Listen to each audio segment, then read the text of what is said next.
نحمده ونصلي على رسوله الكريم اما بعد فاعوذ بالله من الشيطان الرجيم بسم الله الرحمن الرحيم رب اشرح لي صدري ويسر لي امري واحلل عقدة من لساني يفقهوا قولي۔ سورۃ البقرہ آیت نمبر 284 سے 286۔ للہ ما فی السماوات وما فی الارض وَإِن تُبْدُوا مَا فِي أَنفُسِكُمْ أَوْ تُخْفُوهُ يُحَاسِبْكُم بِهِ اللَّهُ فَيَغْفِرُ لِمَن يَشَاءُ وَيُعَذِّبُ مَن يَشَاءُ وَاللَّهُ عَلَى كُلِّ شَيْءٍ قَدِيرٌ۔ آمَنَ الرَّسُولُ بِمَا أُنزِلَ إِلَيْهِ مِن رَّبِّهِ وَالْمُؤْمِنُونَ كُلٌّ آمَنَ بِاللَّهِ وَمَلَائِكَتِهِ وَكُتُبِهِ وَرُسُلِهِ لا نفرق بين أحد من رسله وقالوا سمعنا وأطعنا غفرانك ربنا وإليك المصير۔ لا يكلف الله نفسا إلا وسعها لها ما كسبت وعليها ما اكتسبت ربنا لا تؤاخذنا إن نسينا أو أخطأنا ربنا ولا تحمل علينا إصرا كما حملته على الذين من قبلنا ربنا ولا تحملنا ما لا طاقة لنا به واعف عنا واغفر لنا وارحمنا أنت مولانا فانصرنا على القوم الكافرين آمین۔ اللہ کے نام سے جو بہت مہربان نہایت رحم فرمانے والا ہے۔ آسمان و زمین کی ہر چیز اللہ ہی کی ملکیت ہے۔ تمہارے دلوں میں جو کچھ ہے اسے تم ظاہر کرو یا چھپاؤ، اللہ تعالیٰ اس کا حساب تم سے لے گا، پھر جسے چاہے بخشے اور جسے چاہے سزا دے، اور اللہ ہر چیز پر قادر ہے۔ رسول ایمان لائے اس چیز پر جو اس کی طرف اللہ تعالیٰ کی جانب سے اتری، اور مومن بھی ایمان لائے، یہ سب اللہ تعالیٰ اور اس کے فرشتوں پر اور اس کی کتابوں پر اور اس کے رسولوں پر ایمان لائے، اور کہا اس کے رسولوں میں سے ہم کسی میں بھی تفریق نہیں کرتے۔ انہوں نے کہہ دیا کہ ہم نے سنا اور اطاعت کی، ہم تیری بخشش طلب کرتے ہیں اے ہمارے رب، اور ہمیں تیری ہی طرف لوٹنا ہے۔ اللہ تعالیٰ کسی جان کو اس کی طاقت سے زیادہ تکلیف نہیں دیتا۔ جو نیکی وہ کرے وہ اس کے لیے ہے، اور جو برائی وہ کرے وہ اسی پر ہے۔ اے ہمارے رب، اگر ہم بھول گئے ہوں یا خطا کی ہو تو ہمیں نہ پکڑنا۔ اے ہمارے رب، ہم پر وہ بوجھ نہ ڈال جو ہم سے پہلے لوگوں پر ڈالا تھا۔ اے ہمارے رب، ہم پر وہ بوجھ نہ ڈال جس کی طاقت ہم میں نہ ہو، اور ہم سے درگزر فرما اور ہمیں بخش دے اور ہم پر رحم کر، تو ہی ہمارا مولا ہے، ہمیں کافر قوم پر غلبہ عطا فرما۔ آمین۔ للہ، اللہ کے لیے ہے، ما فی السماوات، جو کچھ آسمانوں میں ہے، وما فی الارض، اور جو زمین میں ہے۔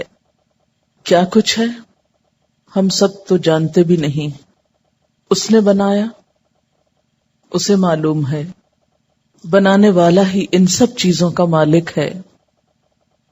وَإِن تُبْدُوا مَا فِي أَنفُسِكُمْ، اور اگر تم ظاہر کرو گے جو تمہارے دلوں میں ہے، اپنے دل میں آنے والے خیالات کے بارے میں اگر تم کسی کو بتا بھی دو، او تخفوہ، یا تم چھپاؤ گے اس کو، یعنی کسی کو نہ بتاؤ، تمہارے دل کی باتیں صرف تمہیں کو معلوم ہو۔ اگر ان میں کچھ ایسی باتیں ہوئیں جو اس کو پسند نہ ہوئیں تو کیا ہوگا؟ یحاسبکم بہ اللہ، ان باتوں پر اللہ تمہارا حساب لے گا، تم سے پوچھے گا۔ پھر کیا ہوگا؟ فیغفر، پھر بخش دے گا، معاف کر دے گا، لمن یشاء، جس کو چاہے گا، وَيُعَذِّبُ، اور عذاب دے گا، سزا دے گا، من یشاء، جس کو چاہے گا، واللہ، اور اللہ تعالی علی کل شیء ہر چیز پر قدیر قدرت رکھنے والا ہے. اس سے پچھلی آیت ہے کہ وَلَا تَكْتُمُ الشَّهَادَةَ گواہی کو چھپانا مت. وَمَن يَكْتُمْهَا فَإِنَّهُ آثِمٌ قَلْبُهُ جو اس کو چھپائے گا تو اس کا دل گناہگار ہوگا. اسی کی مزید وضاحت ہے اس آیت میں کہ ہر چیز تو اللہ کے ہاتھ میں ہے، ہر چیز کا مالک تو وہ ہے. لہذا وہ نہ صرف یہ کہ ظاہری باتوں کو جانتا ہے بلکہ دل کی باتوں کو بھی جانتا ہے. اس لیے اگر تم اپنے دل کی باتوں کو ظاہر کرو گے یا پھر انہیں چھپا لو گے، اگر وہ درست نہ ہوئی تو ان پر وہ حساب بھی لے سکتا ہے. حضرت علی رضی اللہ تعالی عنہ فرماتے ہیں کہ جب یہ آیت نازل ہوئی تو اس نے ہمیں غمزدہ بنا دیا، ہمارے دل کو لگ گئی. ہم نے خیال کیا کہ اگر کسی کے دل میں گناہ کا خیال بھی آئے تو اس کا بھی حساب ہوگا. یعنی صحابہ کرام نے اس کا معنی کیا سمجھا کہ دل میں گزرنے والے ہر خیال پر پکڑ ہوگی، کہ پھر معلوم نہیں کہ اس کی معافی ہوگی یا نہیں. اور جیسا کہ سب جانتے ہیں نا کہ دل میں آنے والے خیالات پر تو بسا اوقات انسان کا بس نہیں ہوتا، وہ ہمارے کنٹرول میں نہیں ہوتے، وہ تو آتے ہی چلے جاتے ہیں. تو یہی چیز صحابہ کرام کے دل میں گزری کہ اگر دل کی باتوں پہ پکڑ ہونے لگی پھر تو ہم بچ نہیں سکتے. چنانچہ صحابہ کرام آپ صلی اللہ علیہ وسلم کے پاس آئے اور اپنی یہ فکر اور پریشانی آپ سے کہی. آپ صلی اللہ علیہ وسلم نے فرمایا، کہو ہم نے سنا اور ہم اطاعت کرتے ہیں، سمعنا و اطعنا. صحابہ کرام نے ایسا ہی کہا تو پھر آمن الرسول سے لے کر اگلی 2 آیات نازل ہوئیں، اور اس میں کیا آیا؟ لا یکلف اللہ نفسا الا وسعها. اللہ تعالیٰ کسی شخص کو تکلیف نہیں دیتا مگر اس کی وسعت کے مطابق. یعنی اگر کسی کے بس میں نہیں کسی وسوسے کو کنٹرول کرنا، کسی خیال کو روکنا، تو اس پر پکڑ نہیں ہوگی. بنیادی طور پر اگر ہم غور کریں تو ہمارے سامنے یہ بات آتی ہے کہ ہمارے دل میں آنے والے خیالات 2 طرح کے ہوتے ہیں. ایک غیر اختیاری، جن پر ہمارا کچھ بس اختیار نہیں ہوتا، کیونکہ دماغ ایک ایسی چیز ہے یا دل ایسی چیز ہے جو ہر وقت کام کرتی، سوتے میں بھی اور جاگتے میں بھی کچھ نہ کچھ خیالات کا تانا بانا ہر وقت لگا ہی رہتا ہے. تو کچھ ایسے خیال ہوتے ہیں کہ جو ہماری مرضی، ارادے، کسی نیت کے بغیر ہی آتے چلے جاتے، ہم انہیں روک بھی نہیں سکتے، ہم ان کو اپنے اندر سے بسا اوقات نکال بھی نہیں سکتے. وہ بعض اوقات وسوسہ ہو سکتے ہیں جس میں اللہ تعالیٰ کے بارے میں، اس کے نیک بندوں کے بارے میں، اس کے احکامات کے بارے میں کوئی برا خیال دل میں آ جائے. انسان ساتھ ساتھ توبہ توبہ کرتا ہے، لیکن وہ خیال ہے کہ ایسے بجلی کے کرنٹ کی طرح اگر ہاتھ پڑ گیا تو اس نے پکڑ ہی لیا، آپ کو چھوڑنے کو نہیں مانتا. تو ایسے خیالات جن پر انسان کا کوئی ارادہ اور اختیار نہیں، ان پر پکڑ نہیں. دوسری قسم کے خیالات وہ خیالات ہیں جو انسان کے ارادے اور اختیار پر مبنی ہیں، چاہے تو انہیں دل میں رکھے، چاہے تو نکال دے. پکڑ ایسے ہی خیالات پر ہے. غیر اختیاری، غیر ارادی، قدرتی طور پر آنے والے خیالات اور جن میں وسوسہ بھی ہے. تو جب آپ صلی اللہ علیہ وسلم سے اس کے بارے میں پوچھا گیا سئل رسول اللہ صلی اللہ علیہ وسلم عن الوسوسۃ، آپ صلی اللہ علیہ وسلم سے وسوسے کے بارے میں پوچھا گیا کہ جو دل میں برا خیال آ جاتا ہے تو اس کا کیا ہو، یہ کیا چیز ہے؟ کیونکہ صحابہ میں سے بعض نے یہ بھی کہا تھا کہ ہمارے دل میں بعض اوقات اتنا برا خیال آ جاتا ہے کہ ہمارا جی چاہتا ہے کہ ہم جل کے کوئلہ ہو جائیں، لیکن وہ خیال نہ ہم کو آئے، مگر پھر بھی ہمارا بس ہی نہیں چلتا اس پر، ہمارے نہ چاہنے کے باوجود وہ آتا چلا جاتا ہے۔ تو آپ صلی اللہ علیہ وسلم نے جواب میں کیا فرمایا؟ فقال تلک صریح الایمان، یہ صریح ایمان کی علامت ہے، یعنی یہی تو ایمان ہے، کیونکہ چور اور ڈاکو وہیں پر تو آتے ہیں جہاں کچھ مال و دولت ہوتا ہے، تو وسوسے اسی دل میں آئیں گے جہاں کوئی ایمان ہوگا، جہاں کوئی خیر ہوگی۔ تو ایمان بھی ایک بہت بڑی دولت ہے نا، اس لیے جہاں ایمان ہوگا، جہاں نیکی کا شوق ہوگا، جہاں کوئی خیر اور بھلائی کی چیز ہوگی، شیطان وہیں آئے گا اور آ کے دل کو برا کرے گا، نہیں نہیں چھوڑو چھوڑو، یہ تم کیا کر رہے ہو۔ مثلاً آپ کا دل چاہ رہا ہے آپ کوئی اچھا کام کریں، لیکن شیطان کو کب پسند ہے کہ آپ کوئی اچھا کام کریں؟ تو وہ آپ کو آ کر اس اچھے کام کے بارے میں کوئی شک ڈال دے گا، کوئی فائدہ نہیں اس کا، وہ فلاں نے کیا تھا اس کو بڑا نقصان ہوا تھا، تو نتیجہ کیا ہوگا؟ آپ وہیں بیٹھ جائیں گے۔ اسی لیے قل اعوذ برب الناس میں کیا پناہ مانگی گئی ہے؟ من شر الوسواس الخناس، وسوسہ ڈالنے والے کے شر سے اللہ تو مجھ کو بچا، جو پلٹ پلٹ کے دل میں خیال ڈالتا ہے۔ الذی یوسوس فی صدور الناس، جو لوگوں کے دل میں، انسانوں کے دل میں وسوسے ڈالتا ہے۔ من الجنۃ والناس، ایسے وسوسے بسا اوقات جنات کی طرف سے ہوتے ہیں، اور جن سے مراد یہاں شیطان ہے، اور بسا اوقات انسانوں کی طرف سے بھی ہوتے ہیں، کیونکہ آپ نے دیکھا ہوگا کہ کئی دفعہ آپ بہت اچھا کام کرنا چاہتے ہیں، لیکن اتنے میں آپ کی ملاقات کسی ایسے انسان سے ہو جاتی ہے جو اس اچھے کام کے بارے میں آپ کا ارادہ اور نیت بدلا دیتا ہے۔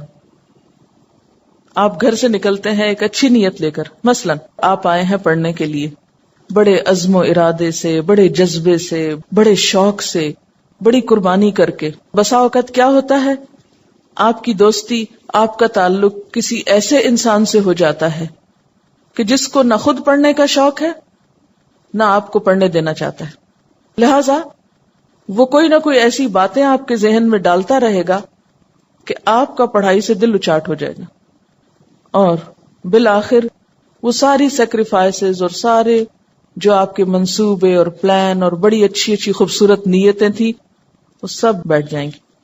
تو اس لیے اللہ تعالیٰ کو پتا تھا کہ یہ کام صرف شیاطین نہیں کرتے، انسان بھی کرتے ہیں، اس لیے یہ دعا سکھائی گئی کہ اللہ کی مدد کے ساتھ ہی ان چیزوں پر قابو پایا جا سکتا ہے۔ پھر اسی طرح غیر اختیاری خیالات جو ہیں، جو ہماری مرضی سے نہیں آتے، ان کے بارے میں نبی صلی اللہ علیہ وسلم نے فرمایا، ان اللہ تجاوز لی عن امتی ما وسوست به صدورها ما لم تعمل او تتکلم، متفق علیہ۔ اللہ تعالیٰ نے میری امت سے جی میں آنے والی باتوں کو معاف کر دیا ہے، دل میں آنے والے خیالات کو معاف کر دیا ہے، البتہ ان پہ پکڑ اس وقت ہوگی جب ان پہ عمل کیا جائے، یا جن کا اظہار زبان سے کر دیا جائے۔ یعنی اگر آپ کے دل میں کوئی برا خیال آ رہا ہے اور آپ کہتے ہیں ادھر آؤ میں تم کو سناؤں، آپ اس کو بول دیتے ہیں، مثلا آپ کے دل میں نعوذ باللہ کوئی کفریہ خیال آ رہا ہے، اللہ تعالیٰ کی ذات کے بارے میں کوئی بدگمانی آ رہی ہے، اللہ معاف کرے اس چیز سے بچائے، یا کسی انسان کے بارے میں آ رہی ہے، تو جب تک وہ دل میں بغیر ارادے اور بغیر نیت کے آ رہی ہے چیز، اللہ تعالیٰ اس کو معاف کر دے گا۔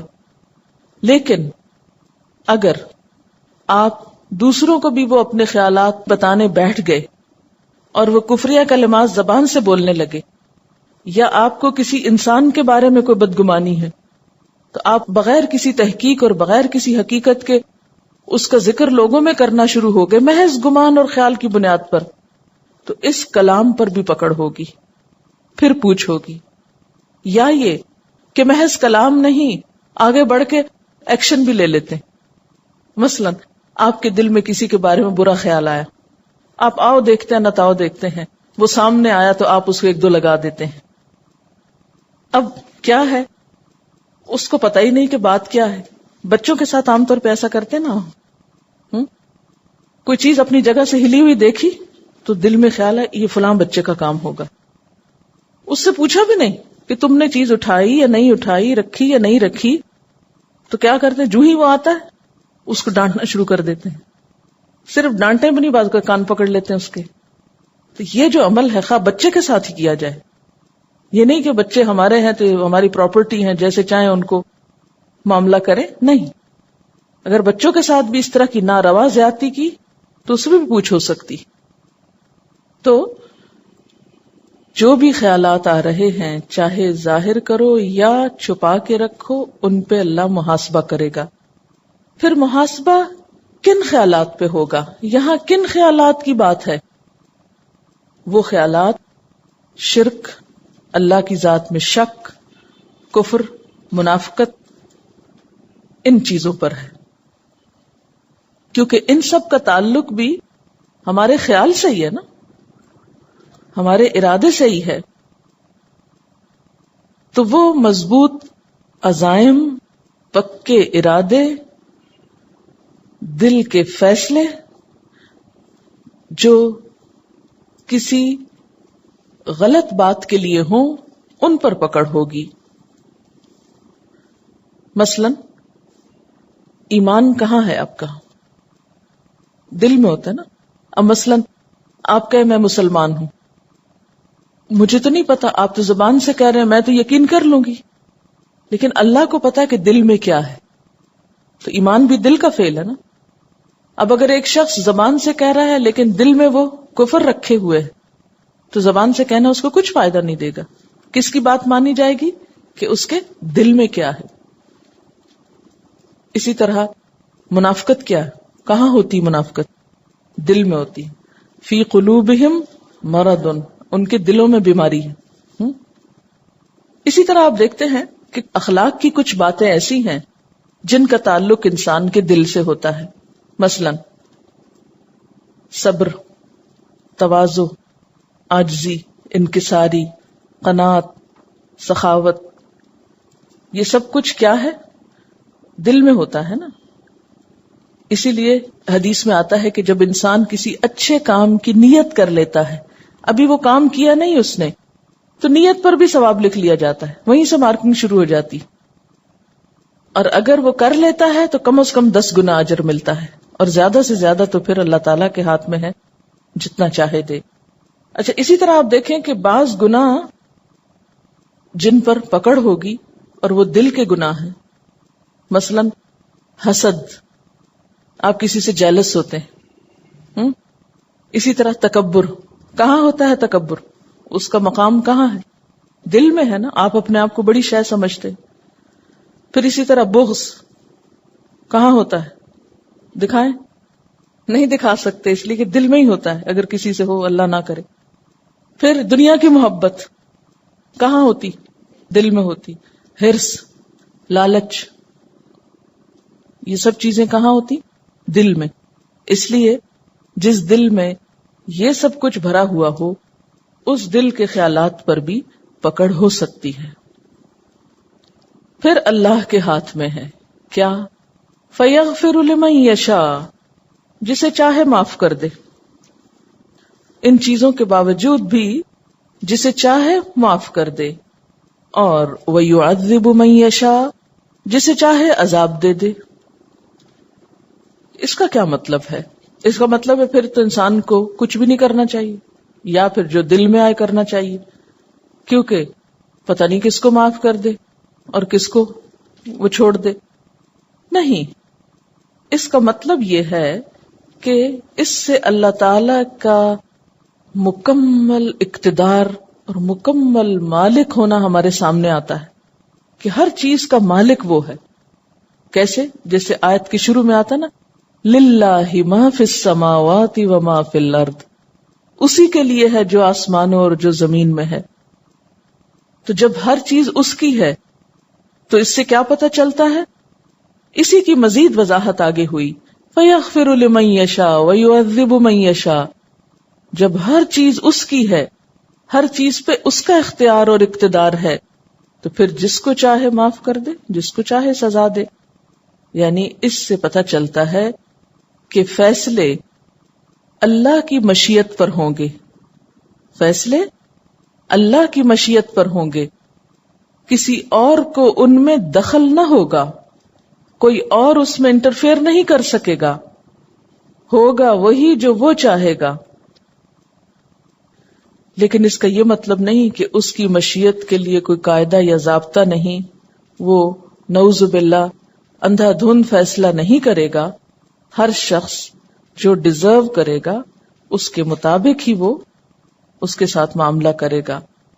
اس سے تو کسی ظلم کا تصور بھی نہیں کیا جا سکتا. جیسے آتا نا وما انا بظلام للعبید، ما انا نہیں ہوں میں بظلام ظلم کرنے والا، للعبید بندوں کے لیے. ایک اور جگہ پر آتا ہے لا یسأل عما یفعل وہم یسألون، وہ نہیں پوچھا جا سکتا. کون؟ اللہ تعالی. کس کے بارے میں؟ جو وہ کرتا ہے. وہم یسألون، اور سب لوگ سوال کیے جائیں گے. انسانوں سے تو پوچھا جائے گا لیکن اللہ تعالی سے کوئی نہیں پوچھ سکتا. پھر آپ دیکھیے کہ پیچھے جو آیت الکرسی گزری ہے اس میں بھی کیا ہے؟ انہی صفات کا ذکر ہے. آیت الکرسی کیا ہے؟ دراصل اللہ تعالی کا ایک تعارف ہے، اس کے علم، اس کی ملکیت، اس کی قدرت، انہی چیزوں کا ذکر ہے نا. تو اس آیت میں بھی آپ دیکھیں کیا ہے، للہ ہی میں ملکیت ہے، پھر یغفر لمن یشاء میں اس کی قدرت ہے، اور پھر واللہ علی کل شیء قدیر، اور اللہ تعالیٰ ہر چیز پر قدرت رکھنے والا ہے. اور ان تبدوا ما فی انفسکم او تخفوہ، اس میں کیا ہے؟ اس کے علم کا اظہار ہے. تو آیت الکرسی میں بھی اس کی یہی صفات بیان کی گئی ہیں. اس کے بعد سورۃ البقرہ کی آخری 2 آیات جن کی بہت فضیلت آتی ہے احادیث میں. نبی صلی اللہ علیہ وسلم کو معراج کی رات جو 3 چیزیں ملی ان میں سے ایک سورۃ بقرہ کی یہ آخری 2 آیات بھی تھی. نبی صلی اللہ علیہ وسلم جب آسمانوں پر تشریف لے گئے تھے معراج کے موقع پر، تو اس وقت یہ 2 آیتیں بھی آپ کو دی گئی تھیں. یہ صحیح مسلم کی روایت ہے. اسی طرح ایک اور روایت میں آتا ہے کہ اس سورت کی آخری آیات آپ صلی اللہ علیہ وسلم کو ایک خاص خزانے سے عطا کی گئیں. کہاں سے عطا کی گئیں؟ ایک خزانے سے جو عرش الہی کے نیچے ہے. اور یہ آیات آپ کے سوا کسی اور نبی کو نہیں دی گئیں. پھر یہ کہ ان آیات کے آخر میں حضرت معاذ رضی اللہ تعالی عنہ آمین کہا کرتے تھے، اور ظاہر ہے کہ انہوں نے یہ عمل نبی صلی اللہ علیہ وسلم سے دیکھا ہوگا.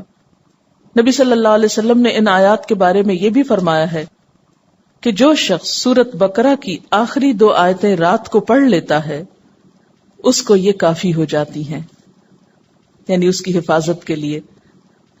اس کے اس پڑھنے کی بدولت اللہ تعالیٰ اس کی حفاظت فرماتے ہیں. چلیے اب یہ آیتیں پڑھتے ہیں. آمن الرسول بما انزل الیہ من ربہ والمؤمنون کل آمن باللہ وملائکتہ وکتبہ ورسلہ لا نفرق بین احد من رسلہ وقالوا سمعنا واطعنا غفرانک ربنا والیک المصیر. رسول اس چیز پر ایمان لائے جو آپ کی طرف آپ کے رب کی طرف سے نازل کی گئی، اور سارے مومن، کلن سارے کے سارے، آمن باللہ و ملائکتہ و کتبہ و رسلہ، اللہ پر ایمان لائے اور اس کے فرشتوں پر اور اس کی کتابوں پر اور اس کے رسولوں پر، اور انہوں نے کیا کہا؟ لا نفرق بین احد من رسلی، ہم اس کے رسولوں میں سے کسی ایک کے درمیان فرق نہیں کرتے، اور ایمان لا کر کیا کہا؟ وقالوا سمعنا واطعنا، بولے ہم نے سن لیا اور ہم نے اطاعت کی، ہم بات مانیں گے، غفرانک، تیری بخشش چاہیے، یعنی پچھلی زندگی میں ہم سے جو غلطیاں جو خطائیں ہو چکی، اللہ تو ہم کو معاف کر دے، ربنا اے ہمارے رب، وإلیک المصیر، اور تیری طرف لوٹنا ہے، واپسی تو تیری ہی طرف ہے، مر کے تو تیرے ہی پاس آنا ہے۔ کچھ یاد کیجئے سورت کا بالکل ابتدائی حصہ، الف لام میم ذالک الکتاب لا ریب فیہ ھدی للمتقین، اور اس کی شرط کیا ہے؟ الذین یؤمنون بالغیب، وہ لوگ جو غیب پر ایمان لاتے ہیں۔ وہاں اس کتاب سے ہدایت پانے کے لیے پہلی خصوصیت جو بتائی گئی تھی وہ ایمان بالغیب تھا، اور اسی کی تفصیل سورت کے آخر میں، وہاں اشارہ تھا، یہاں ڈیٹیل ہے کہ ایمان بالغیب کیا ہوتا ہے، کس ایمان بالغیب کی بات ہے، اس میں کیا کیا چیزیں شامل ہیں۔ وہاں آپ کو ایک بات بار بار یاد دلائی گئی تھی کہ متقی وسیع النظر ہوتا ہے، وسیع القلب ہوتا ہے، اس کے اندر کوئی تعصب نہیں ہوتا، اس کے اندر تنگ دلی نہیں ہوتی، لہذا وہ صرف ظاہر نظر آنے والی چیزوں کو ہی نہیں مانتا بلکہ غیب پر بھی ایمان رکھتا ہے۔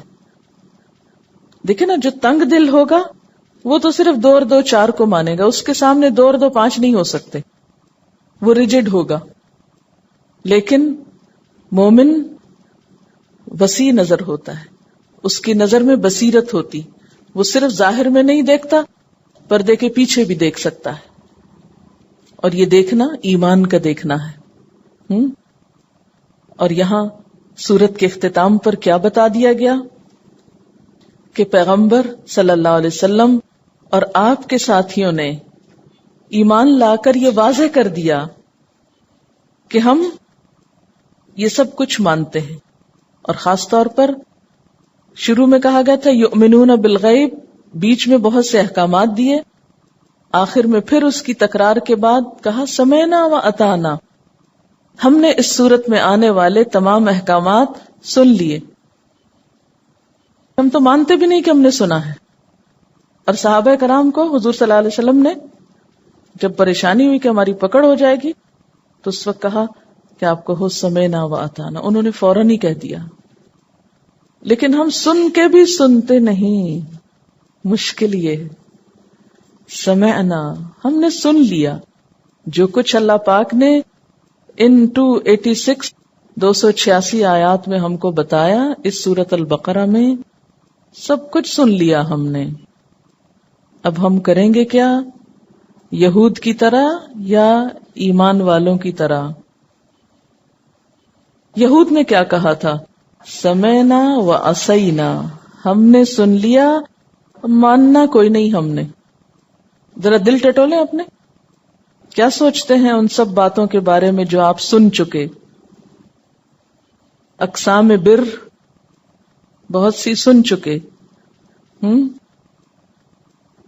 ہم نے سن لیا، اب ہمیں کیا کرنا ہے؟ اطعنا، ہم اب اطاعت کریں گے، اب ہمیں عمل کرنا ہے۔ ہم ان لوگوں کی طرح نہیں جو تعصب برتتے ہیں، صرف اپنے رسولوں کو مانتے ہیں، صرف اپنی کتابوں کو مانتے ہیں اور دوسرے انبیاء کا انکار کرتے ہیں۔ نہیں، ہم تو کسی کے درمیان فرق بھی نہیں کرتے.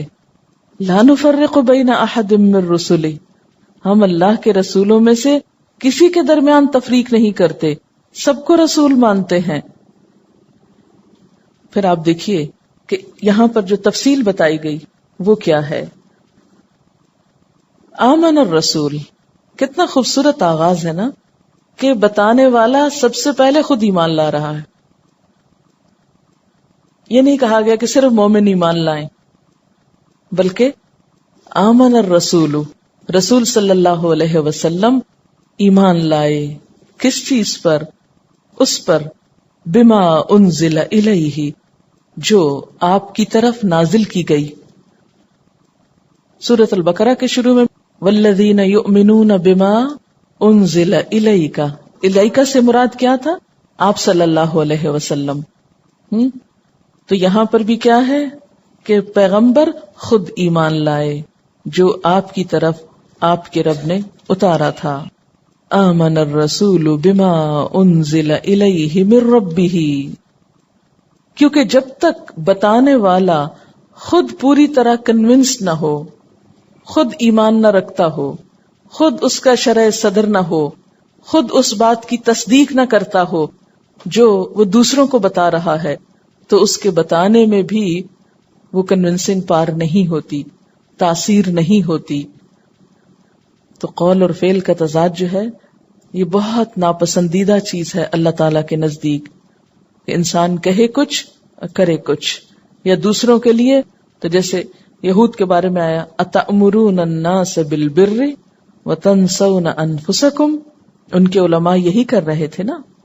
لیکن نبی صلی اللہ علیہ وسلم کی خوبی کیا بتائی گئی کہ جو آپ کی طرف اتارا گیا اس کو پہلے آپ نے خود مانا. آمن الرسول بما انزل الیہ من ربہ والمؤمنون، اور سارے مومن وہ بھی ایمان لے آئے. کلن، سارے کے سارے، آمنا ایمان لائے. کس چیز پر؟ باللہ، سب سے پہلے اللہ پر. اب یہ ایمان کی تفصیل ہے، اس کو کیا بولتے ہیں؟ ایمان مفصل. کلن آمن باللہ، سب ایمان لائے اللہ پر. وملائکتہ، اور اس کے فرشتوں پر. وکتبہ، اور اس کی کتابوں پر. ورسلہ، اور اس کے رسولوں پر. یہاں 4 چیزوں کا ذکر کیا گیا، 2 چیزیں یہاں ذکر نہیں کی گئیں. ایک تو آخرت کی بات اور ایک تقدیر کی بات. جب ہم ایمان مفصل پڑھتے ہیں تو کیا کرتے ہیں؟ آمنت باللہ وملائکتہ وکتبہ ورسلہ والیوم الآخر والقدر خیرہ وشرہ من اللہ تعالی والبعث بعد الموت. یوں بولتے ہیں. تو والقدر خیرہ وشرہ من اللہ تعالی، کہ اچھی بری تقدیر، انسان کو ملنے والی بھلائی برائی سب اللہ کی طرف سے ہوتی ہے. والبعث بعد الموت، اور موت کے بعد دوبارہ جی اٹھنے پر بھی میں ایمان لاتا ہوں. ان 2 کا تعلق بھی ایمان بالغیب ہی سے ہے. لیکن یہاں خاص طور پر جن چیزوں کا ذکر کیا گیا اس کا تعلق ہدایت سے ہے. ان میں ایک لنک ہے. آپ دیکھیے ہمارے پاس ہدایت کیسے پہنچی؟ اللہ تعالی کی طرف سے آئی، آمن باللہ. کس کے ذریعے آئی؟ وملائکتہ، کیا لے کر آئے؟ وکتبہ، کس پر لائے؟ ورسلہ. ٹھیک ہے. تو اگر یہاں یہ بھی ذکر کیا جاتا والقدر خیرہ وشرہ والبعث بعد الموت، تو آپ دیکھتے کلام کا حسن ختم ہو جاتا. اس کی یہاں ضرورت نہیں تھی، کیونکہ یہاں موقع نہیں ہے اس کا. اللہ تعالیٰ نے کوئی بات نہ زائد کی ہے اور نہ کوئی اہم بات چھوڑی ہے. ہر چیز کی ایک حکمت ہے. یہ الگ بات ہے کہ ہم اپنے چھوٹے دماغ ہونے کی وجہ سے وہ نہ سمجھ سکیں. تو کوئی شخص بھی عمل کر نہیں سکتا، کسی کا بھی عمل بدل نہیں سکتا جب تک اس کے ایمان کے اجزاء پورے نہیں ہوتے. مثلا ان میں سے اگر کوئی شخص کسی ایک چیز کا بھی انکار کر دے یا ان چیزوں میں سے کسی ایک چیز کے کسی حصے کا بھی انکار کر دے تو بات بگڑ جائے گی. مثلا اللہ تعالیٰ پر ایمان تو ہے، فرشتوں پر بھی ہے، لیکن کہے میں جبریل سے عداوت رکھتا ہوں. جیسے پیچھے آپ نے پڑھا من کان عدوا لجبریل، یہود کہتے تھے ہماری جبریل سے دشمنی ہے، تو کام خراب ہو جائے گا، ایمان میں رکھنا ہو جائے گا، سوراخ ہو جائے گا. اسی طرح وکتبہ، اگر کوئی کہے میں سب کتابوں کو مانتا ہوں سوائے قرآن پاک کے، تو معاملہ بگڑ جائے گا. ورسلہ، اگر کوئی شخص سب رسولوں کو مانے لیکن حضور صلی اللہ علیہ وسلم کو نہ مانے تو ایمان مکمل نہیں ہوتا. اسی لیے ہم دیکھتے ہیں کہ بہت سے لوگ ایسے ہیں یہود و نصارہ میں سے جو اللہ کو مانتے ہیں، فرشتوں کو مانتے ہیں، کتابوں کو مانتے ہیں، رسولوں کو مانتے ہیں، لیکن ایک رسول اور ایک کتاب کو نہیں مانتے، جس کی وجہ سے وہ ہدایت سے بہت دور ہیں. وہ اس عظیم ترین خزانے سے فائدہ اٹھانے سے محروم رہ گئے.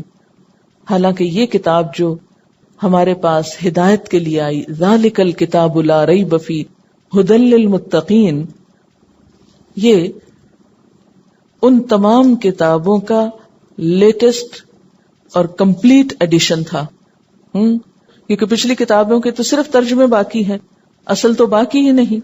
تو اللہ تعالیٰ کی طرف سے آنے والا پیغام جو مختلف طریقوں سے انہوں نے ڈسٹارٹ کر دیا، ضائع کر دیا، بدل دیا، ان سب کا ایک مکمل ترین ورژن اس کتاب کی شکل میں آیا. اب اگر کوئی شخص ادھوری چیزوں کو لے کر بیٹھا ہوا ہے اور مکمل چیز کو نہیں لے رہا تو وہ اپنا ہی نقصان کر رہا ہے. اسی لیے وہ لوگ ہدایت سے دور رہے، وہ اس خزانے سے دور رہے. لیکن اہل ایمان نے کیا کیا؟ لا نفرق بین احد من رسلی، ہم اس کے رسولوں میں سے کسی کے درمیان فرق نہیں کرتے. والذین یؤمنون بما انزل الیک وما انزل من قبلک، وہ لوگ جو ایمان لاتے ہیں ساتھ اس کے جو آپ کی طرف اتارا گیا اور جو آپ سے پہلے اتارا گیا. وسیع النظر، وسیع القلب، وسیع ذہن کے مالک، کھلے دل کے لوگ جن کو ماننے میں کچھ بھی مشکل نہیں. اچھا، رسولوں میں فرق کیسے ہوتا ہے؟ مثلا کسی کو اللہ کا رسول مانا جائے اور کسی کو مانا ہی نہ جائے، ایک تو یہ طریقہ ہوتا ہے. دوسرا یہ کہ ان کے درجہ نبوت میں فرق کیا جائے، کیونکہ نبی ہونے میں تو سب برابر ہیں. لیکن یہ جو بات ہے کہ بعض پر فضیلت رکھتے ہیں، تو اس میں اور اس بات میں کنٹرڈکشن نہیں، کیونکہ فضیلت اللہ تعالیٰ نے دی ہے. ان کے اعمال اور ادوار کے اعتبار سے ان میں فضیلت تو ہے، لیکن ایمان لانے کے اعتبار سے کسی میں بھی کوئی فرق نہیں. کیونکہ پیچھے آپ پڑھ چکے نا، تلک الرسل فضلنا بعضهم علی بعض. اور پھر بین احدن، احد تو ہوتا ہے ایک، تو بین احدن کیا ہو گیا؟ بین کا کیا مطلب ہوتا ہے؟ درمیان. تو درمیان تو دو چیزوں کے ہوتا ہے، ایک کا کیا مطلب ہوا؟ بات یہ ہے کہ احد کا لفظ سنگولر بھی ہے پلورل بھی، اس کی جمع نہیں ہوتی. اگر جمع یوز کرنا تو احد ہی یوز کرنا پڑے گا. یہ زبان کا ایک چھوٹا سا اسلوب ہے. میں اگر یہ کہوں بین احدن، ایک کے درمیان، تو ایک کا درمیان کون سا ہے کوئی؟ سو اس کو سامنے رکھ کے دیکھیں نا، بین احدن، ایک کے درمیان. اچھا، پھر ایک کا جمع کیوں نہیں؟ اس لیے کہ ایکوں تو نہیں ہوتا نا. لیکن اگر جمع بھی یوز کرنا ہو تو اس کے لیے بھی احد، عربی میں یہ گنجائش ہے کہ احد کے اندر جمع بھی ہے، یعنی سارے پیغمبروں میں سے کسی ایک کو بھی الگ نہیں کرتے، کیونکہ وہ ایک اصل میں نبی صلی اللہ علیہ وسلم ہیں جن کو یہ لوگ الگ کر دیتے ہیں. لیکن اہل ایمان الگ نہیں کرتے، وہ ان کو بھی مانتے ہیں. وقالو، اور ماننے کے بعد کیا طرز عمل ہوتا ہے؟ سمعنا، ہم نے سن لیا. ذالک الکتاب، سن لی، اور اب ہم کیا کریں گے؟ وَأَطَعْنَا، ہم اطاعت کریں گے. لیکن اطاعت اتنا آسان کام نہیں ہے. چلتے وقت انسان پھسلتا ضرور ہے، آپ جتنا مرضی نیت اور ارادہ رکھیں، لیکن جو بھی چلے گا وہ گرے گا ضرور. یا تو آپ بیٹھے رہیں، لیکن یہ تو ممکن نہیں. جب آپ نے قرآن پڑھ لیا تو چین سے تھوڑی بیٹھ سکتے ہیں کہ بیٹھ سکتے ہیں. اگر کوئی واقعی سچے دل سے، کھلی آنکھوں سے، بغیر تعصب کے اس کتاب کو پڑھتا ہے تو پھر وہ بیٹھ نہیں سکتا، وہ ڈل اور نل ہو کے نہیں زندگی گزار سکتا، وہ بے مقصد اور بے معنی زندگی نہیں گزار سکتا، وہ ادھر ادھر مارا نہیں پھر سکتا، وہ اپنے آپ کو ضائع نہیں کر سکتا، وہ کچھ نہ کچھ ضرور کرتا ہے۔ قرآن تو دلوں کی زندگی ہے، اور جب زندگی آتی ہے کسی میں تو ایک موومنٹ آتی ہے نا، ایک حرکت پیدا ہوتی۔ قرآن تو دلوں کو روشن کرتا ہے، جب روشنی آتی ہے تو آپ کی آنکھیں کھل جاتی، پھر آپ اٹھنے کی کرتے ہیں، کچھ کرنے کی کرتے ہیں، اور جب آپ کرنے کے لیے چلتے ہیں تو گر پڑتے ہیں، پھسل جاتے ہیں، پھر آپ پریشان ہوتے ہیں، اب کیا کر، اب تو اتنے گناہ ہو گئے، کوئی فائدہ نہیں، مایوس نہ ہو، یہاں مایوسی سے بچایا گیا ہے۔ آپ سب کو ایک پریشانی ضرور ہوگی، ابھی تک تو میرے عمل میں کوئی تبدیلی نہیں آئی، کبھی خیال آیا ہی ہوگا، لیکن کیا اس خیال کا آنا بھی تبدیلی نہیں ہے؟ پہلے کیوں نہیں آتا تھا؟ قرآن پڑھنے سے پہلے تو ہم میں سے اکثر یہ سمجھتے ہیں کہ ہم تو بہت اچھے ہیں، جو کر رہے ہیں بالکل ٹھیک کر رہے ہیں، کوئی خرابی نہیں ہم میں، لیکن جو قرآن پڑھتے ہیں تو آئینہ نظر آتا ہے، اف یہ غلطی بھی کرتے ہیں، یہ بھی کرتے ہیں۔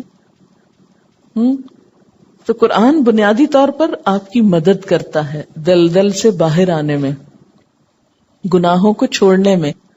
یہ نیکیوں کا ایک سفر ہے، یہ منزل کی طرف لے جاتا ہے، اور ہم نے دعا بھی تو یہی مانگی تھی نا، اہدنا الصراط المستقیم۔ تو کیا معنی آتا ہے ہدایت میں؟ رستہ دکھانا، پھر چلانا، پھر منزل تک پہنچانا، کہ اللہ ہم کو منزل تک پہنچا۔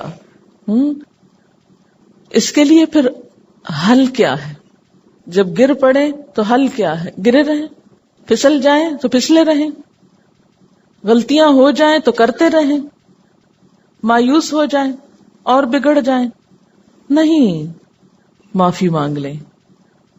اور پھر آپ دیکھیں مصدر ہے غفران، اور جب مصدر اس طرح استعمال ہوتا ہے بغیر کسی فعل کے، مانگا کچھ نہیں، صرف کہہ رہے ہیں غفران، بخشش بخشش بخشش، یہ ایک اضطراب کو ظاہر کرتا ہے، ایک بے چینی کو ظاہر کرتا ہے، یعنی بندے کی فل کنسنٹریشن اس بات پر ہے کہ بخشش چاہیے۔ وہ چاہیے بھی کوئی نہیں کہہ رہا، وہ بخش دے بھی نہیں کہہ رہا، دے کا لفظ بھی نہیں بول رہا، وہ صرف کیا کہہ رہا ہے؟ بخشش۔ جب بہت پیاسا ہوتا ہے نا انسان تو یہ نہیں کہتا مجھے پانی دے دو، کیا کہتا ہے؟ پانی پانی۔ جس بندے کے اندر اپنے گناہوں کا احساس ہو جائے، میں گناہگار ہوں، میرا کیا ہوگا، میں بار بار پھسل جاتا ہوں، مجھ سے پھر غلطی ہو جاتی، میں نے تو پچھلی زندگی میں بہت غلطیاں کی ہیں، بہت بڑے بڑے گناہ کیے ہیں، بہت ظلم کیا ہے، میرا کیا ہوگا، میں چاہتا تو ہوں کہ نیک بن جاؤں، لیکن کیسے؟ تو اس کے لیے کیا ہے؟ غفرانک، غفرانک، تیری بخشش، تیری توجہ، تیرا بننا چاہتا ہوں، تو ڈھانپ لے، تو معاف کر دے۔ ربنا، اے ہمارے رب۔ آپ دیکھیے کہ عام دعاؤں میں کیا آتا ہے؟ ربنا اغفر لنا، پہلے ربنا آتا ہے پھر دعا آتی ہے۔ یہاں کیا انداز ہے؟ پہلے طلب ہے پھر ہے ربنا، ہے نا سٹائل فرق؟ غفرانک ربنا، بہت خوبصورت انداز ہے۔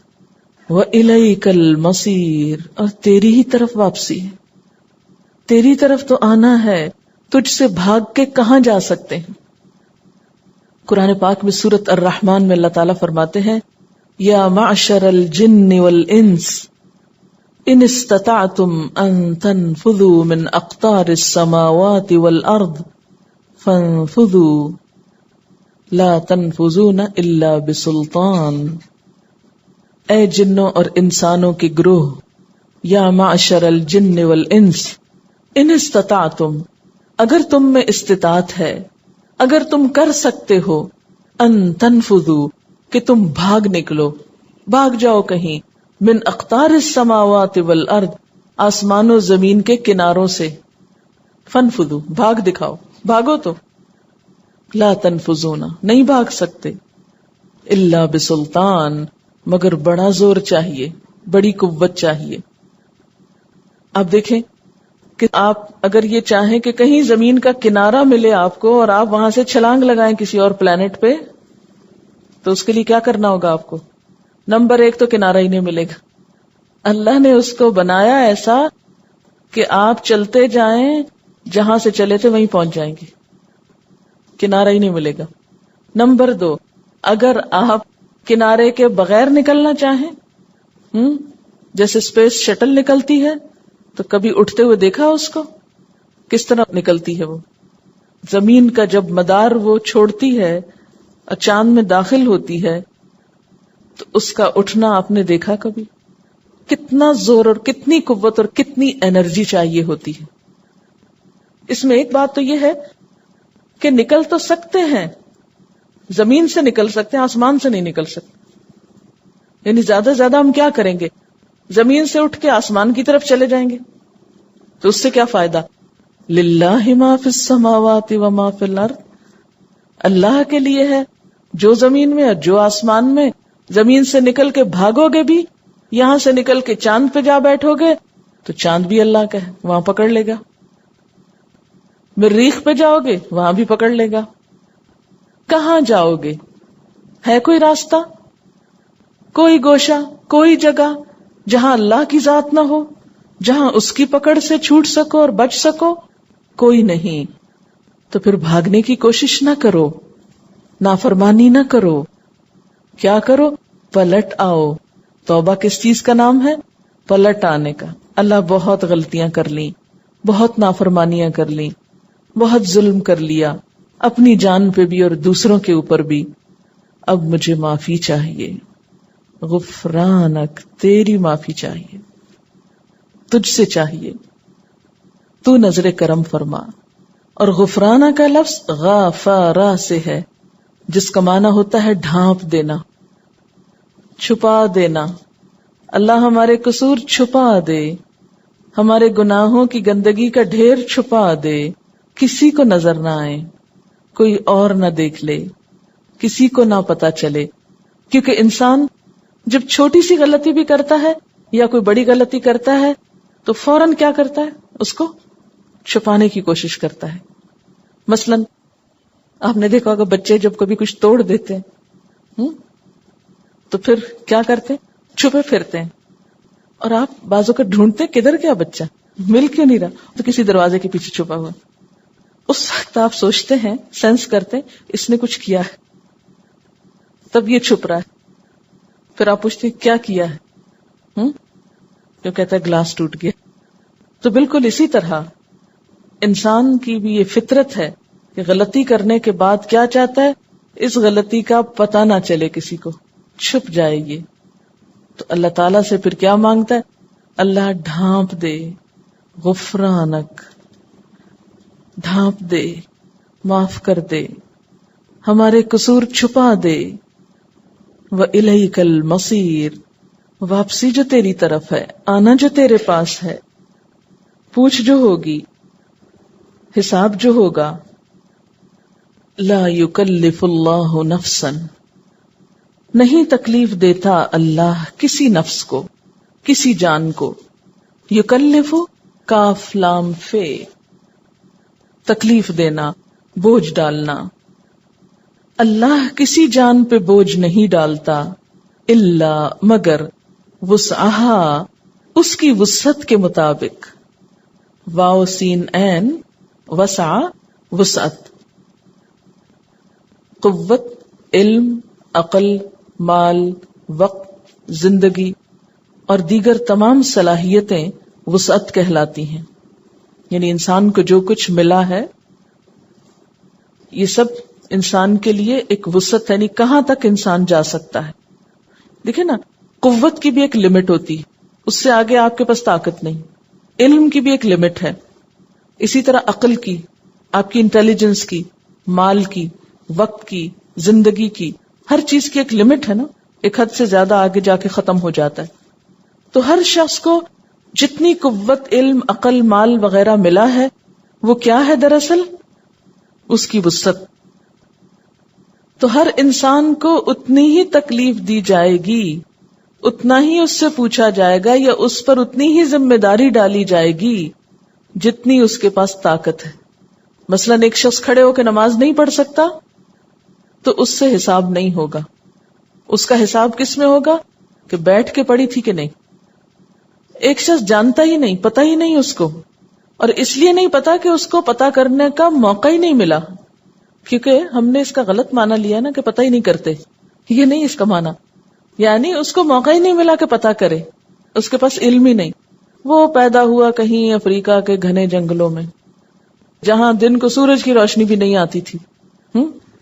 کہاں اس کے پاس کتابیں اور اسکول اور علم کی روشنی جو آپ کے پاس ہے. تو اب اس کا حساب اور آپ کا برابر تھوڑی ہوگا. آپ کو تو اتنی فیسلٹیز ملی، اتنے چانسز ملے، تو اس کا حساب اس کی وسعت کے مطابق کہ اس کو کیا ملا، اس کے پاس کیا پہنچا. پھر اسی طرح عقل، ایک شخص بہت سمجھدار ہے اور ایک شخص دیوانہ ہے، اب دونوں کا حساب برابر تھوڑی ہوگا. ایک شخص مجنون ہے، پاگل ہے، اب اس کا حساب تو نہیں ہوگا. لیکن ایک شخص ذہین ہے، سمجھدار ہے. کتنی سمجھ کی لمٹ ہے یہ اللہ جانتا ہے، اتنی ہی سمجھ کے مطابق اس کا حساب ہوگا جتنی اس کی وسعت ہے. کسی کو اگر عقل کو تولا جا سکتا ہوتا تو مثلاً کسی کو اگر ایک چھٹانک عقل ملی ہے تو اس کا حساب وہ ایک چھٹانک کے اندر ہے، اور کسی کو 1 کلو ملی ہے تو وہ اس کے مطابق پوچھا اور جانچا جائے گا. پھر اسی طرح مال، کوئی فقیر ہے کسی کٹیا میں رہتا ہے، اس سے تو نہیں پوچھا جائے گا زکوٰۃ کیوں نہیں دی. اور ایک شخص ملینئر ہے، اس کا حساب اور طرح ہوگا. اسی طرح وقت، ایک شخص بہت مصروف ہے اور مصروفیت بھی کسی جائز کام میں ہے، اس کا حساب اور طرح ہے. اور ایک شخص جس کے پاس بہت فارغ وقت ہے، وہ ایسے ہی بےہودہ ادھر ادھر گھومتا پھر رہا ہے، کبھی اس کو پریشان کر کبھی کچھ کر، اس کے پاس کوئی زندگی کا مقصد نہیں، کوئی ٹارگٹ نہیں، اس کی پوچھ اور طرح ہوگی کہ اللہ نے یہ سب کچھ کس لیے دیا تھا، بیکار گھومنے پھرنے کو. تو وقت بھی کس کے پاس کتنا ہے. زندگی کے مختلف اوقات میں مختلف وقت ہوتے ہیں. مثلا آپ میں سے جو بچیاں ہیں ان کے پاس وقت زیادہ ہوتا ہے مثلا پڑھنے کے لیے، اس لیے ان کی پوچھ بھی اور طرح ہونی چاہیے. جو خواتین ہیں آپ میں، ان کے اوپر شوہر کی ذمہ داریاں ہیں، اس کو بھی خوش رکھنا، بچوں کی ذمہ داریاں ہیں، پھر رشتہ داریاں ہیں، کیونکہ جو بچیاں ان کے تو سارے کام ان کی مائیں کر دیتی، رشتہ داروں سے بھی نبھا لیتی ہیں، ادھر ادھر سب کچھ کر لیتی، بلکہ پکا کے کھلا بھی دیتی. آپ میں سے جو شادی شدہ خواتین ہیں ان کو تو جا کے پکانا بھی ہے، کھلانا بھی ہے، اگر پکا ہوا بھی ہو تو اس کو دیکھنا ہے کہ سب کو کس طرح دیا جائے یا کس طرح مینج کیا جائے. گھر کی ذمہ داریاں بھی ہیں، پھر عمر کا تقاضا بھی ہے، پھر اب ذہن بھی اس طرح کام نہیں کرتا. تو کتنا فرق ہے دونوں میں. اب دونوں کے ساتھ ایک جیسا معاملہ تو نہیں ہو سکتا. تو ہر انسان کے ساتھ وہی معاملہ ہوگا جس کی اس میں استطاعت ہے. پھر اسی طرح زندگی جو ہے یہ ہر ایک شخص کو مختلف ملی. کوئی 13 سال کی عمر میں فوت ہو جاتا ہے، کوئی ایک پیدا ہوتے ہی فوت ہو جاتا ہے، کوئی 100 سال کی زندگی پاتا ہے. تو اب جو بچپن میں ہی فوت ہو گیا اس کا حساب کیا ہوگا؟ اس کا تو حساب نہیں ہوتا، کیونکہ جب تک ایک بچہ بالغ نہیں ہوتا اس کا حساب نہیں ہے. تو جن کو لمبی عمر ملی تو انہوں نے اپنے لیے نیکیاں بھی زیادہ اکٹھی کی، اور اگر خدا نہ خواستہ غلط کام کیے تو گناہ بھی بہت اکٹھے کیے. تو لا یکلف اللہ نفسا الا وسعها، اللہ تکلیف نہیں دیتا کسی نفس کو، کسی جان کو، مگر اس کی وسعت کے مطابق. وسعت کس کس چیز میں؟ قوت میں، علم میں، عقل میں، مال میں، وقت میں، زندگی میں، صحت میں، وغیرہ وغیرہ. صحت کا لفظ میں نے اس لیے اضافہ کر دیا کہ بعض لوگ بہت اچھی ہیلتھ کے مالک ہوتے، بہت ایکٹیو ہوتے، بہت قوت رکھتے، ان کا حساب اور طرح. کچھ لوگوں کی صحت بہت خراب ہوتی، ہر وقت بیمار رہتے، کسی نہ کسی مشکل میں گرفتار رہتے. اب اگر ان کی نماز میں کچھ آگے پیچھے تاخیر ہو گئی، کئی لوگ سلیپنگ پلز لے کے سوتے ہیں، اس کے بغیر سو ہی نہیں سکتے. اب وہ اگر صبح نہیں اٹھ پاتے تو اس کا یہ مطلب تو نہیں کہ نماز معاف ہے ان کی، لیکن یہ ہے کہ ان کو اگر ہوش ہی نہیں تو ان کا معاملہ اور ہے. اور ایک شخص صحت مند ہے، وقت پہ سویا ہے اور صرف کسل مندی کی وجہ سے نہیں اٹھ رہا صبح، تو اس کا معاملہ کچھ اور ہے. تو اللہ تعالیٰ جب انسانوں کے درمیان فیصلہ کرے گا تو صرف یہ نہیں دیکھا جائے گا کہ کون کیا لے کر آیا، یہ بھی دیکھا جائے گا کون کن حالات میں کیا لے کر آیا، کون کن حالات میں کیا لے کر آیا، کس کو میں نے دیا کیا تھا اور اس میں اس نے کیا کیا، اس کا استعمال کیا ہوا. لہا ما کسبت، اس کے لیے ہے جو اس نے کمایا. کسب کس کو کہتے ہیں؟ کاف سین بے، کسبہ کا مطلب ہوتا ہے ہاتھ کی کمائی، یعنی کوئی شخص اپنے ہاتھ سے جو کماتا ہے اس کا فائدہ اسی کو جاتا ہے. یعنی اگر کوئی شخص اپنے لیے کوئی اچھے کام کرتا ہے تو اس کا فائدہ وہ خود پائے گا، لیکن شرط کیا ہے؟ وہ کام اس نے خود کیا ہو. اس سے یہ بات پتہ چلتی کہ جس چیز میں انسان کی نیت اور کوشش شامل نہیں ہوتی اس کو اجر بھی نہیں ملتا، اسے کوئی فائدہ نہیں ہوتا. محض تمنائیں اور آرزویں، اچھا یہ ہو جائے وہ ہو جائے، اس سے کوئی فائدہ نہیں جب تک آپ کچھ کرنے کی نیت نہ کریں. اور پھر صرف نیت کر کے ہی نہ بیٹھے رہیں، اٹھ کر کچھ کرنے کی کوشش نہ کریں. یہ الگ بات ہے کہ کوشش کے باوجود ہوا نہیں تو آپ کو نیت کا ثواب مل جائے گا. اچھا، پھر آپ سوچ رہے ہوں گے شاید کہ صدقہ جاریہ پھر کیا ہوا؟ وہ انسان خود تو نہیں کر رہا ہوتا، بعد میں آنے والے لوگ کر رہے ہوتے ہیں. کیا کیا ہوتا صدقہ جاریہ؟ انسان کی اولاد، انسان کا مال، انسان کا علم، یہ تین چیزیں انسان کے لیے صدقہ جاریہ بنتی. اب آپ مجھے بتائیے کہ یہ صدقہ جاریہ کیسے بن گئی؟ اولاد کام کر رہی ہے، ثواب ماں باپ کو جا رہا ہے. ابھی تو میں نے کہا تھا جب تک نیت اور ارادہ شامل نہ ہو اور کوشش شامل نہ ہو، اور جیسے کہا گیا لہا ما کسبت، تو فائدہ کچھ نہیں. اولاد انہی والدین کے لیے صدقہ جاریہ ہوتی ہے جو اس کی اچھی تربیت کرتے ہیں، جو کوشش کرتے ہیں کہ ہمارے بچے دین پر ہوں.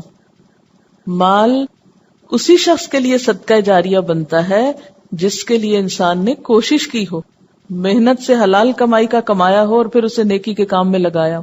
کیونکہ پیچھے آپ پڑھ چکے نا کہ اللہ تعالیٰ صدقہ قبول نہیں کرتے جب تک کہ وہ حلال کمائی سے نہ ہو.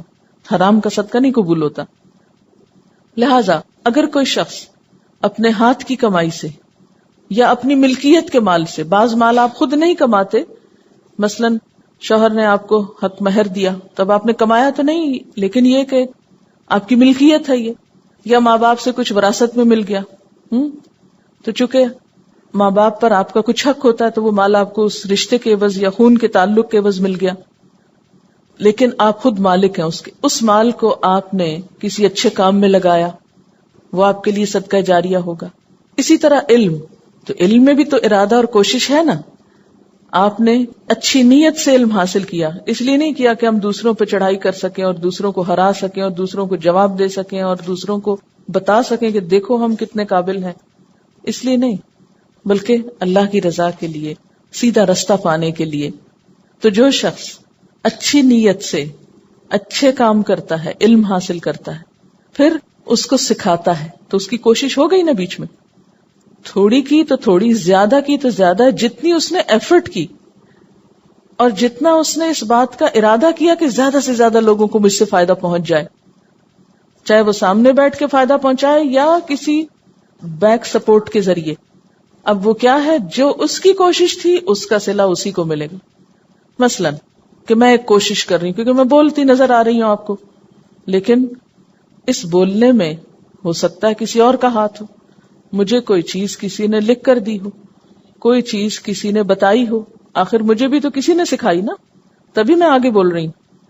تو اس میں جتنی میرے پیچھے کوششیں ہیں، جنہوں نے مجھ کو سکھایا، جنہوں نے مجھے سپورٹ کیا، جنہوں نے مجھے فیسیلیٹیٹ کیا، وہ اگرچہ سٹیج پر نہیں بیٹھے ہوئے، لیکن اس کوشش میں ان کا بھی ہاتھ، ارادہ اور نیت شامل ہے، اور اس کے ذریعے وہ آگے جا رہا ہے.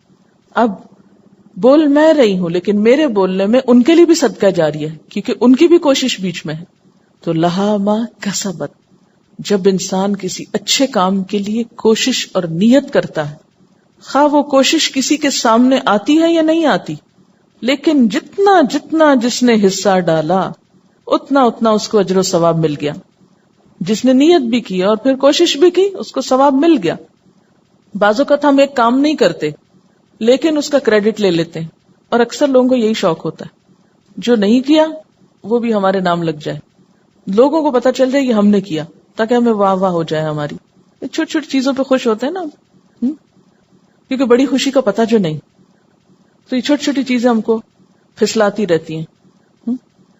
تو یاد رکھیں یہ جو صدقہ جاریہ کا کانسیپٹ ہے اس کے اندر بھی دراصل چھپی ہوئی کوشش ہی شامل ہوتی ہے انسان کی.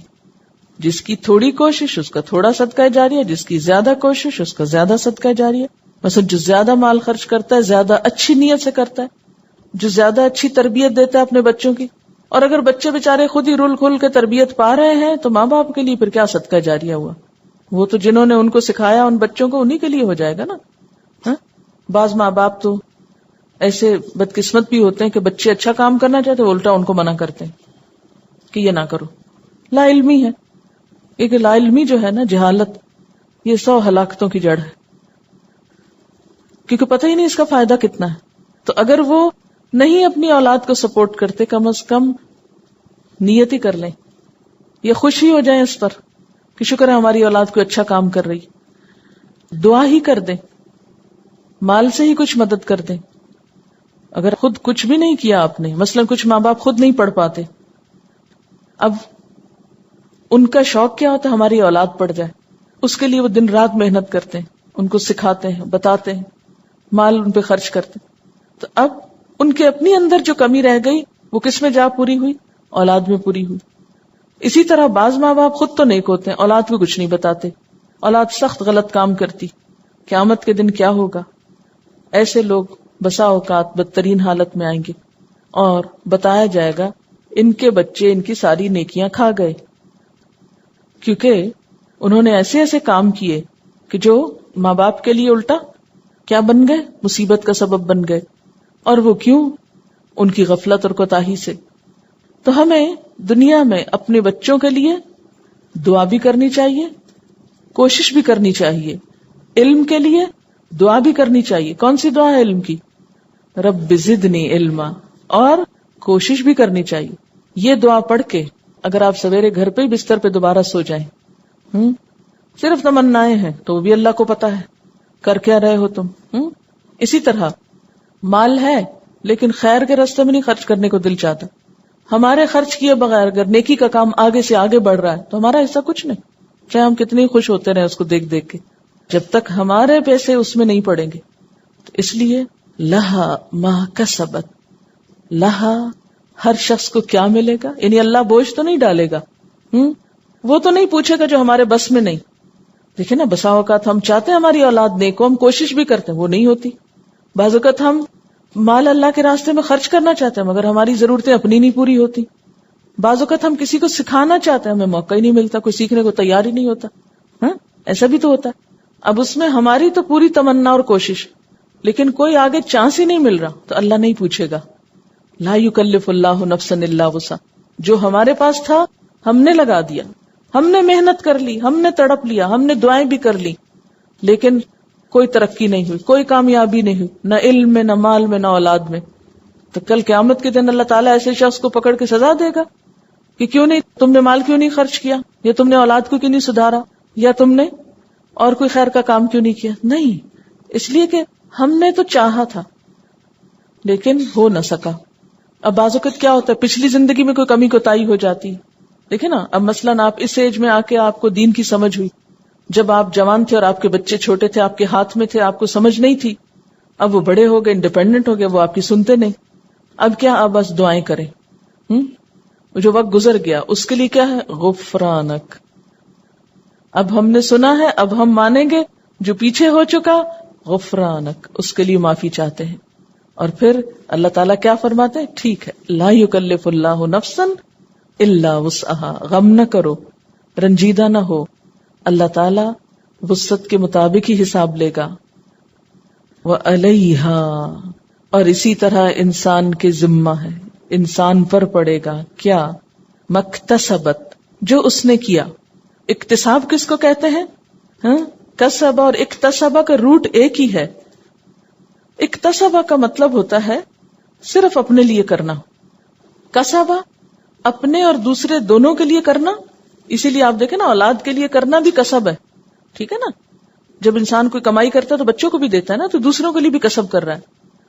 لیکن اکتسبہ ہوتا ہے صرف اپنی ذات کے لیے کرنا.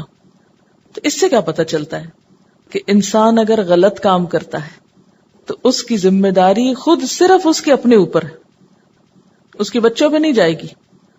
یا بچے غلط کام کرتے ہیں تو اس کی ذمہ داری پھر ماں باپ پہ نہیں جائے گی، کیونکہ ماں باپ نے نہیں چاہا کہ وہ غلط کریں.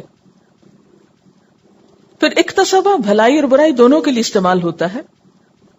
تو وَعَلَيْهَا، اور اسی پر ذمہ داری ہے، مَكْتَسَبَتْ، جو اس نے کمایا. اکتسبہ اہتمام سے کمانے کے لیے بھی آتا ہے، یعنی صرف ارادہ ہی نہیں کیا برا، بلکہ کر بھی لیا غلط کام، تو اس کی ذمہ داری پھر اس پر ہوگی، اس کی بھی پوچھ ہوگی، اس کی بھی پکڑ ہوگی. تو ایصال ثواب نیکی میں تو ہو سکتا ہے، گناہ میں نہیں ہوتا. اب مثلاً ہم یہ نہیں کر سکتے کہ یا اللہ یہ جو میری غلطیاں ہیں یہ میرے بچوں میں بانٹ دینا، ایسے نہیں ہوگا. مال تو ہم دے سکتے ہیں ان کو، نیکی کی تربیت دے سکتے ہیں. ہاں اگر غلط باتوں کی تربیت دیں گے جان بوجھ کے، اس کی پھر پوچھ ہوگی. لیکن یہاں اس بات کا بنیادی مقصد کیا ہے؟ جو کرو گے وہ بھگتو گے. مکتسبت. اس لیے پھر دعا کیا مانگی گئی؟ ربنا، اے ہمارے رب، لا تؤاخذنا، نہ تو مواخذہ کرنا ہمارا. اخذا سے حمزہ خیزال، گرفت کرنا، کسی غلطی کو پکڑنا. یا اللہ تو ہماری غلطیوں کو نہ پکڑنا. ان نسینا، اگر ہم بھولے، نون سین یہ نسیا بھولنا، خواہ غفلت کی وجہ سے ہو یا حافظے کی کمزوری کی وجہ سے ہو یا کسی بھی اور وجہ سے. یا اللہ جو بھول چوک ہم سے ہو جائے اس پہ ہم کو نہ پکڑنا، یعنی بلا ارادہ کوئی کام ہو جانا. او اخطأنا، یا ہم نے خطا کی. خطا غلطی، اس کی دو صورتیں ہوتی ہیں. نمبر 1، جو چیز پسندیدہ نہ ہو، مستحسن نہ ہو، اس کا ارادہ کرنا اور کر گزرنا، ایسی خطا قابل گرفت ہے. اسی طرح دوسرا یہ کہ ارادہ تو اچھے فعل کا کیا لیکن غلطی سے اس کے خلاف ہو گیا، ایسی خطا قابل مواخذہ نہیں. نبی صلی اللہ علیہ وسلم نے فرمایا، رفع عن امتی الخطأ والنسیان، میری امت سے اٹھا لیا گیا کیا؟ خطا اور نسیان. یعنی نسیان کیا ہے؟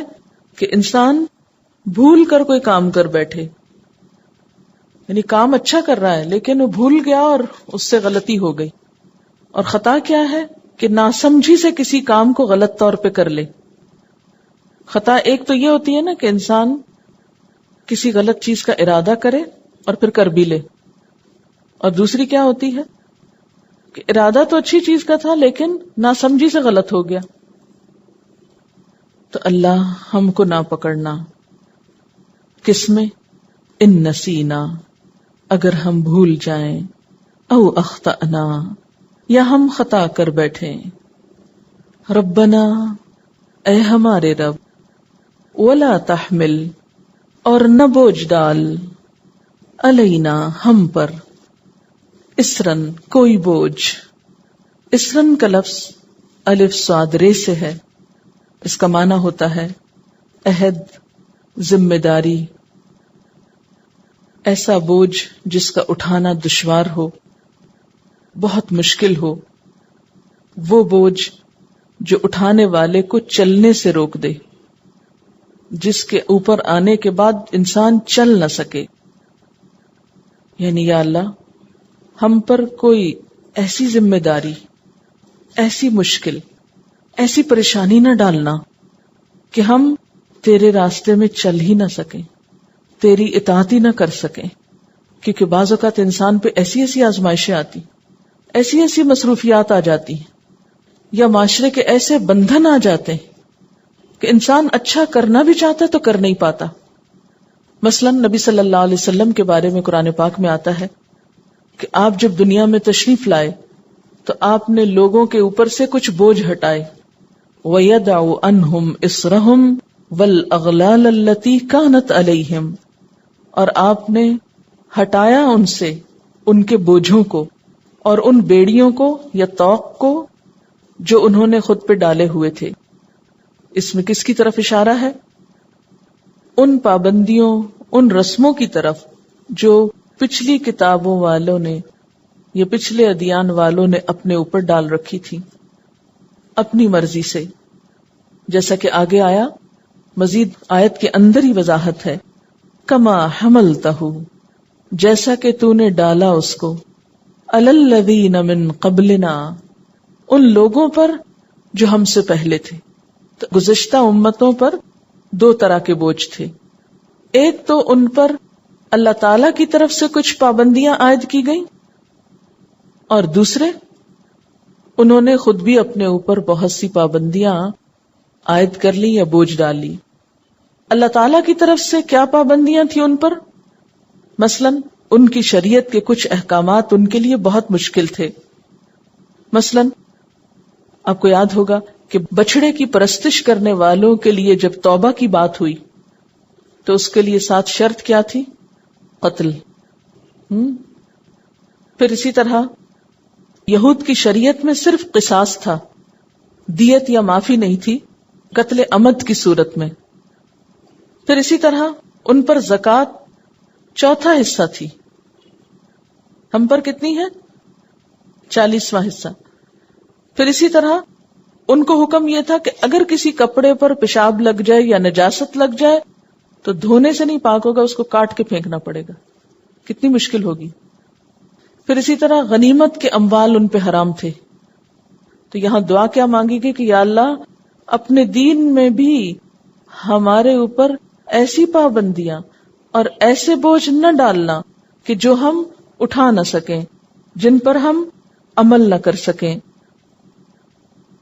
اور دوسری طرح کی ان پر پابندیاں اور بوجھ کیا تھے؟ ان کے اپنے خود ساختہ رسم و رواج اور طور طریقے، اور دین میں خود ساختہ اضافے. مثلا حائضہ عورت کے ساتھ وہ کیا کرتے؟ اس کو بالکل کاٹ کے گھر سے الگ بٹھا دیتے، نہ اس کے ہاتھ کا کھاتے، نہ اس کو چھوتے، اس کے ہر چیز کو ناپاک سمجھتے. حالانکہ شریعت میں ان کو یہ پابندی نہیں دی گئی تھی، مگر انہوں نے خود اپنے لیے پابندی کر لی. جیسا کہ قرآن پاک میں بھی آتا نا کہ وَلَٰكِنْ كَانُوا أَنفُسَهُمْ يَظْلِمُونَ، یہ لوگ اپنی جانوں پہ خود ظلم کرتے تھے. تو اللہ تعالی ہمارے لیے ایسی پابندیاں نہ ہوں، ایسے بوجھ نہ ہوں جو ہم اٹھا نہ سکیں. پھر اسی طرح اس سے مراد یہ بھی ہے کہ یا اللہ مشکلات ایسی نہ ہوں کہ جن کی وجہ سے ہم تیرے رستے پہ نہ چل سکیں. اب دیکھیے کہ بسا اوقات زندگی میں ایک انسان بہت سموتھ جا رہا ہوتا ہے نا، اچھے اچھے کام کر رہا ہے، بھاگ دوڑ کر رہا ہے، نمازوں میں خوب خشوع و خضوع ہے، صحت ہے، طاقت ہے. سڈنلی کوئی نعوذ باللہ ایکسیڈنٹ ہو جاتا ہے، اب وہ قیام، رکوع، خشوع سب ختم ہو گیا، اب ایک معذور والی نماز پڑھی جا رہی. یا ایسی کوئی بیماری ہوگی کہ روزہ ہی نہیں رکھ پاتے، ہے نا، تو وہ کتنا دل کڑتا ہے نا. یا اسی طرح کوئی ایسی مصروفیت آ گئی کہ جس کی وجہ سے بہت سے نیک کاموں میں جانا، بھاگ دوڑ سب رک گیا. بسا اوقات گھر والوں کی ایسی پابندیاں ہوتی، خصوصاً خواتین کے لیے، کہ ان کے لیے ہر چیز پہ بین لگ جاتا ہے. مثلاً ایک لڑکی ہے، شادی سے پہلے نیکی کے کاموں میں بڑھ چڑھ کے حصہ لے رہی ہے، ایسی جگہ شادی ہوئی، سسرال ایسے ملے کہ جن کو یہ سب باتیں سخت ناپسند ہیں، سب دینی دوستوں سے ملنا بند، اور بالکل جیسے تالاب سے مچھلی نکال کے پھینک دی جائے الگ تو وہ تڑپتی ہے. ایسے ہی بعض بچیوں کا حال ہوتا ہے کہ سارے ایک دینی ماحول اور سرکل سے کٹ کے بالکل الگ تڑپ نہیں ہے. تو ایسی چیزوں سے بھی پناہ مانگنی چاہیے کہ یا اللہ ایسے حالات نہ آ جائیں کہ جن کی وجہ سے ہم تیرے دین پہ نہ چل سکیں. ربنا، اے ہمارے رب، ولا تحملنا، اور نہ تو اٹھوانا ہم کو، ما لا طاقت لنا بہ، جس کی ہم میں طاقت نہیں۔ اللہ ہم پہ ایسی پابندیاں نہ ڈالنا، ذمہ داریاں نہ ڈالنا، ہم پہ ایسی ذمہ داریاں عائد نہ کرنا، ہم سے ایسے بوجھ نہ اٹھوانا کہ جن کو ہم اٹھا نہ سکیں، جن کو اٹھانے کی طاقت نہیں۔ واعف عنا، اور ہم کو معاف کر دینا۔ واعف عنا، عفو عین فے واو، معاف کرنا، گناہوں کو نام اعمال سے مٹا دینا۔ اللہ ہم کو معاف کر دینا، ہمارے گناہوں کو مٹا دینا۔ واغفر لنا، اور ہم کو بخش دینا، ہم کو ڈھانپ دینا۔ وارحمنا، ہم پہ رحم فرمانا۔ انت مولانا، تو ہمارا مولا ہے۔ واو لام یہ، مددگار، غمگسار، تنگی ترشی میں کام آنے والا۔ اور مولا کا ایک اور معنی مرجع، کہ جس کی طرف مشکلات میں رجوع کیا جائے۔ انت مولانا، تو ہمارا مولا ہے، تجھ سے ہم مدد مانگتے ہیں، تو مشکلات میں ہمارے کام آنے والا ہے، تیری ہی طرف ہم لوٹتے ہیں، تیری ہی طرف ہم رجوع کرتے ہیں۔ یہ جب کہتے ہیں نا انت مولانا، تو یوں لگتا ہے جیسے ہر چیز سے انسان پلٹ کر اپنے رب کے دامن میں جا چھپتا ہے۔ انت مولانا، تو ہمارا مددگار ہے، تیرے پاس ہمارے لیے پناہ ہے۔ فانصرنا، پس مدد فرما ہماری، علی القوم الکافرین، ان لوگوں پر جو انکاری ہیں، جو مانتے نہیں، کیونکہ ایک طرف مومنون ہے اور دوسری طرف کافرین ہیں، ایک طرف ماننے والے ہیں اور دوسری طرف انکار کرنے والے ہیں۔ قدرتی طور پر پھر یہ دو گروہ بن جاتے ہیں، دونوں ایک دوسرے کے مقابل آ جاتے ہیں۔ تو اللہ تو ہم کو ایسے لوگوں کے مقابلے میں مدد دینا، ہمارے ہاتھ مضبوط کر دینا جو ہمیں تیری راہ پر چلنے نہ دیں، کیونکہ تیری طاقت، تیری توفیق، تیرے اذن اور تیری تائید کے بغیر ہم کچھ نہیں کر سکتے، کیونکہ ہم تو کمزور ہیں۔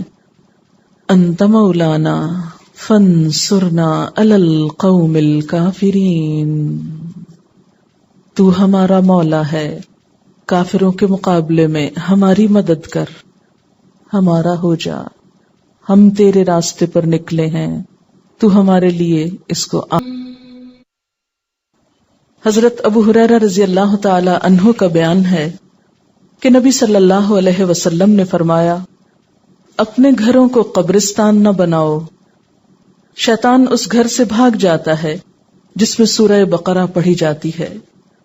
حضرت ابو امامہ رضی اللہ تعالی عنہ بیان کرتے ہیں کہ نبی صلی اللہ علیہ وسلم نے فرمایا، قرآن مجید پڑھا کرو، کیونکہ وہ قیامت کے دن اپنے پڑھنے والوں کے لیے سفارشی بن کے آئے گا۔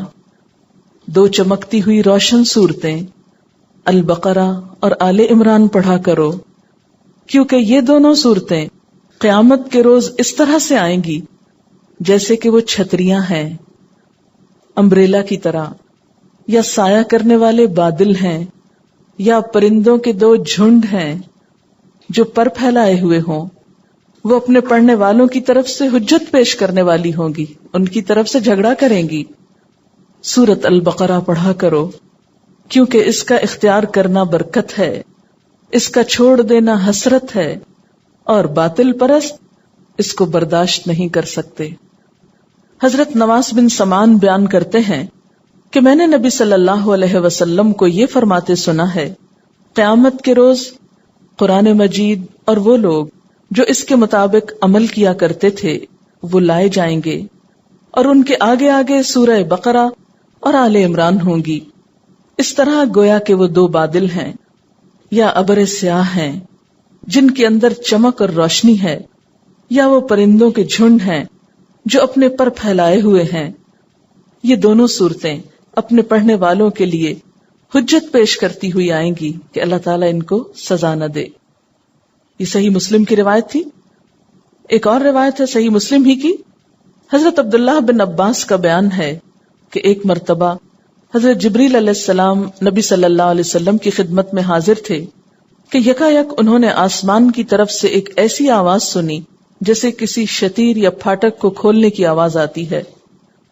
حضرت جبریل علیہ السلام نے اپنا سر اوپر اٹھا کر دیکھا، پھر نبی صلی اللہ علیہ وسلم سے عرض کیا کہ یہ آسمان کا ایک دروازہ ہے جو آج پہلی دفعہ کھولا گیا ہے اور اس سے پہلے کبھی نہ کھولا گیا۔ اتنے میں اس دروازے سے ایک فرشتہ نازل ہوا۔ جبریل علیہ السلام نے نبی صلی اللہ علیہ وسلم سے عرض کیا، یہ ایک فرشتہ ہے جو آسمان سے زمین کی طرف آ رہا ہے، اور آج سے پہلے یہ کبھی زمین کی طرف نہیں اترا۔ وہ فرشتہ آیا اور اس نے نبی صلی اللہ علیہ وسلم کو سلام کیا اور پھر آپ سے عرض کیا، آپ کے لیے ایسے دو نوروں کی خوشخبری ہے جو آپ ہی کو دیے گئے ہیں، ایک سورۃ الفاتحہ ہے اور دوسری سورۃ البقرہ کی آخری آیات۔ ان دونوں کا اگر ایک حرف بھی آپ پڑھیں گے تو جو دعا آپ مانگیں گے وہ آپ کو عطا کی جائے گی۔ تو گویا دعا کی قبولیت کا ذریعہ بھی ہیں۔